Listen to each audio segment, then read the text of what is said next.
bom dia. Hoje é quarta-feira, dia 24 de março. A comissão discute com a Anvisa a crise no fornecimento de medicamentos necessários para intubação. Em pronunciamento, Bolsonaro lamenta mortes e promete vacina para todos os brasileiros. E ainda, engenheiro egípcio cria robô para testar casos suspeitos de Covid. Reviravolta no Supremo Tribunal Federal. Por 3 votos a 2, a segunda turma da Corte declarou que o ex-juiz federal Sérgio Moro agiu com parcialidade ao condenar o ex-presidente Lula no caso do triplex do Guarujá. Com a decisão, a segunda turma anulou todo o processo do triplex, que precisa ser retomado do princípio pelos investigadores. A retomada do julgamento nesta terça-feira começou a favor do ex-ministro da Justiça, Sérgio Moro. Após pedir vista do processo no último dia 9, o ministro Cássio Nunes Marques decidiu pela imparcialidade de Moro. E o que deveria mudar no caso sob análise?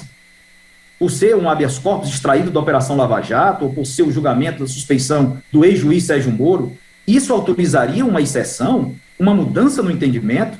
Absolutamente não. Todos os brasileiros são iguais perante a lei e merecem ter um julgamento justo, formado por juízes competentes, independentes e imparciais. Pacto de São José da Costa Rica, artigo 8º, inciso 1, e com base em provas lícitas. Tenho a sensação, talvez idêntica, a de milhões de brasileiros, que as novas provas trazidas aos autos muito provavelmente correspondem à verdade dos fatos que ocorreram à época. Mas estamos diante de diálogos obtidos por meio ilícito, através de interceptação clandestina, sem autorização judicial e sem nenhuma validade jurídica.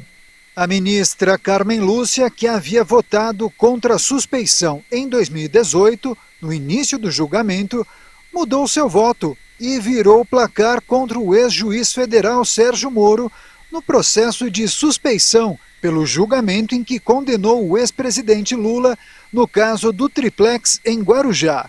Porque todo mundo tem direito a um julgamento justo, perante por um juiz imparcial, um tribunal independente e, principalmente, no qual ele possa comprovar todos os comportamentos que foram, aos poucos, sedimentando, consolidando, o que, para mim, é este traço e este quadro fundamental que me dá, portanto, de um cenário diverso e que veio a ser desvendado no curso deste processo para se demonstrar exatamente o que considero ser a quebra de um direito do paciente, que não teve um julgamento imparcial, como seria de se lhe assegurar, por força de determinação constitucional e de normas constitucionais. Com o posicionamento da magistrada, a maioria da segunda turma da Corte se colocou pela parcialidade de Moro, anotando 3 votos a 2.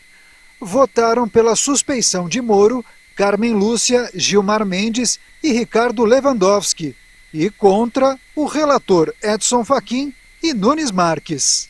Para o ministro Edson Fachin, vencido no julgamento, a decisão poderá levar à anulação de todas as sentenças proferidas por Moro na Operação Lava Jato. Após a decisão, a defesa de Lula divulgou nota em que considerou histórica e revigorante a posição tomada pela segunda turma da Corte. O comunicado ainda diz que a condenação do ex-presidente por Sérgio Moro causou danos irreparáveis, como a prisão do político durante 580 dias. E a Comissão Externa da Covid da Câmara recebeu a diretora da Anvisa para falar sobre a escassez de remédios para internação de pacientes com coronavírus. Já no Senado, o plenário discutiu o cronograma de distribuição de vacinas e outras questões ligadas ao enfrentamento da pandemia. A Anvisa explicou que está ciente do problema e que tem tomado providências para evitar a falta de medicamentos e outros insumos. A Anvisa vem monitorando a produção, a importação e a distribuição desses medicamentos utilizados na intubação orotraqueal desde 2019, 2020 e agora no primeiro trimestre de 2021 também. Continua o monitoramento realizado pela Anvisa, confiando também no setor produtivo brasileiro, nas características das boas práticas de fabricação do setor e do compromisso da ampliação da produção com qualidade, com segurança e com eficácia. De quarta-feira para cá, quando a gente começou a ter mais acirrada essa questão novamente do kit de intubação, a Anvisa, de forma extremamente rápida, apresentou várias soluções. E que, sem dúvida nenhuma, deputado, já respondendo a sua pergunta, sem dúvida nenhuma, nos ajudará sobremaneira a resolver esse problema. Muito tem se falado, deputado, em fazer importações. Nós recebemos informação, pode ser que seja demonstrada ainda no decorrer dessa audiência, de que a própria Organização Pan-Americana da Saúde, para trazer produtos para o país, para o Brasil, nesse momento, precisa de 45 dias. Então, quem vai solucionar o nosso problema é a indústria farmacêutica, que aqui está estabelecida, como aconteceu em agosto e setembro do ano passado. O ano passado nós resolvemos o problema como? Da forma que temos que resolver, com muita atenção, muito cuidado e principalmente com esta questão de vamos racionalizar a distribuição. Eu não estou pedindo para racionalizar o uso de produto, não. É racionalizar a distribuição. Se nós não racionalizarmos essa distribuição, nós vamos ter, sim, gente com muito produto e gente sem produto. E, no final, quem tem sem produto vai trazer um problema sério para a nossa sociedade já tão sofrida com essa pandemia. Já matou milhares de brasileiros e, se continuarmos desta forma, mais morrerão. E o Senado também discute a escassez de remédios e vacinas. Após requerimento da senadora Rose de Freitas, assinado por 25 parlamentares, o assunto foi parar no plenário. Além dos senadores, participaram os representantes das farmacêuticas responsáveis pela produção dos imunizantes contra a Covid-19 no Brasil.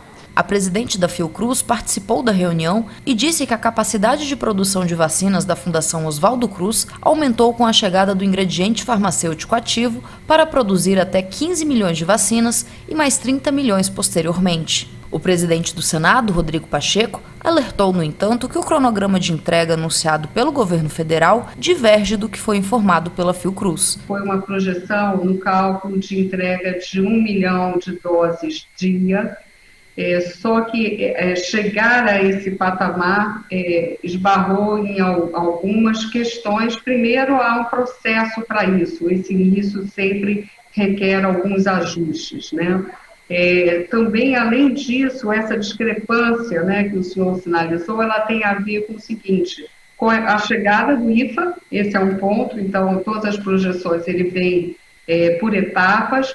Além disso, cada lote de vacina fabricado, ele fica 20 dias em teste, né, teste para avaliar a sua estabilidade, verificar se há alguma possibilidade de contaminação. Então, essa variação está ligada a esses fatores. E o presidente Jair Bolsonaro se pronunciou em rede nacional para destacar o esforço do país na compra de vacinas contra a Covid. O presidente lamentou as quase 300 mil mortes até agora.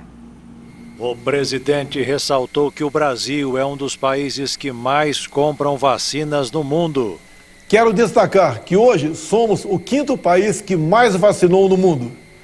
Temos mais de 14 milhões de vacinados e mais de 32 milhões de doses de vacina distribuídas para todos os estados da federação, graças às ações que tomamos logo no início da pandemia. Em julho de 2020, assinamos um acordo com a Universidade Oxford para a produção, na Fiocruz, de 100 milhões de doses da vacina AstraZeneca. E liberamos, em agosto, 1 bilhão e 900 milhões de reais. Em setembro de 2020, assinamos outro acordo com o consórcio Covax Facility para a produção de 42 milhões de doses. O primeiro lote chegou no domingo passado e já foi distribuído para os estados. Em dezembro, liberamos mais 20 bilhões de reais, o que possibilitou a aquisição da Coronavac, através do acordo com o Instituto Butantan. É por isso que, segundo Jair Bolsonaro, o brasileiro pode ficar tranquilo em relação ao esquema de imunização. Hoje somos produtores de vacina em território nacional. Mais do que isso, fabricaremos o próprio insumo farmacêutico ativo, que é a matéria-prima necessária. Em poucos meses seremos autossuficientes na produção de vacinas. Não sabemos por quanto tempo teremos que enfrentar essa doença, mas a produção nacional vai garantir que possamos vacinar os brasileiros todos os anos, independentemente das variantes que possam surgir. Neste mês, intercedi pessoalmente junto à fabricante Pfizer para a antecipação de 100 milhões de doses, que serão entregues até setembro de 21. E também com a Janssen, garantindo 38 milhões de doses para este ano. Quero tranquilizar o povo brasileiro e afirmar que as vacinas estão garantidas.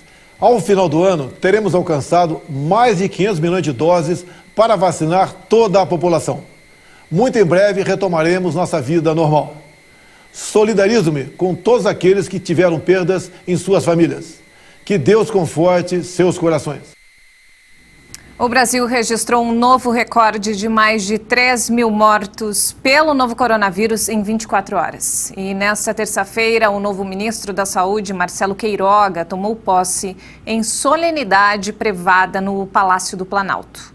O decreto de nomeação foi publicado em edição extra do Diário Oficial da União. O Brasil vive o pior momento na luta contra a Covid-19 e nesta terça-feira registrou o recorde de 3.251 mortos pelo novo coronavírus em 24 horas. Os números tendem a ser maiores às terças-feiras, já que neste dia o balanço recebe o acúmulo das informações não processadas no fim de semana. Nos últimos 7 dias, o Brasil alcançou uma média de 2.364 mortes diárias, o que representa o triplo do início do ano, quando a marca estava em 703 óbitos por dia. De acordo com o boletim epidemiológico do Ministério da Saúde, desde o primeiro caso registrado, 298.676 brasileiros já morreram pela doença no país e 12.130.019 foram contaminados pelo vírus. Também nesta terça, em uma solenidade privada, o presidente Jair Bolsonaro empossou o 4º ministro da Saúde ao longo de um ano de pandemia, o cardiologista Marcelo Queiroga. O médico assume o posto com o desafio de acelerar a campanha nacional de imunização contra a Covid. As reservas de oxigênio para pacientes de Covid-19 que precisam de suporte de respiração artificial estão em níveis preocupantes em 6 dos 26 estados brasileiros e no Distrito Federal, em pleno auge da pandemia. A informação foi divulgada pelo Ministério Público Federal. O Ministério Público Federal informou que as reservas de oxigênio para pacientes de Covid-19 que precisam de suporte de respiração artificial estão em níveis preocupantes. Em um comunicado, o MP listou Acre, Rondônia, Mato Grosso, Amapá, Ceará e Rio Grande do Norte como os principais estados em risco, para evitar uma tragédia como a que ocorreu em Manaus em janeiro, quando dezenas de pessoas morreram asfixiadas por falta de cilindros de oxigênio. O MP organizou esta semana uma reunião com representantes do Ministério da Saúde e da empresa White Martins, um dos principais distribuidores do insumo para uso médico. O estado de São Paulo anunciou que vai instalar uma fábrica para produzir oxigênio em um prazo de 10 dias perto de Ribeirão Preto, em aliança com a Ambev. O plano é produzir 125 tanques por dia destinados aos hospitais mais sobrecarregados da região. Nas últimas semanas, o Brasil se tornou o país com o registro de mais mortes diárias por Covid, com média em 7 dias superior a 2.000 óbitos. Com 212 milhões de habitantes, o país soma mais de 295 mil mortos por Covid e 12 milhões de casos. Balanços superados apenas pelos Estados Unidos. E veja a seguir, engenheiro egípcio cria robô para testar casos suspeitos de Covid. Nós voltamos em instantes. Até já!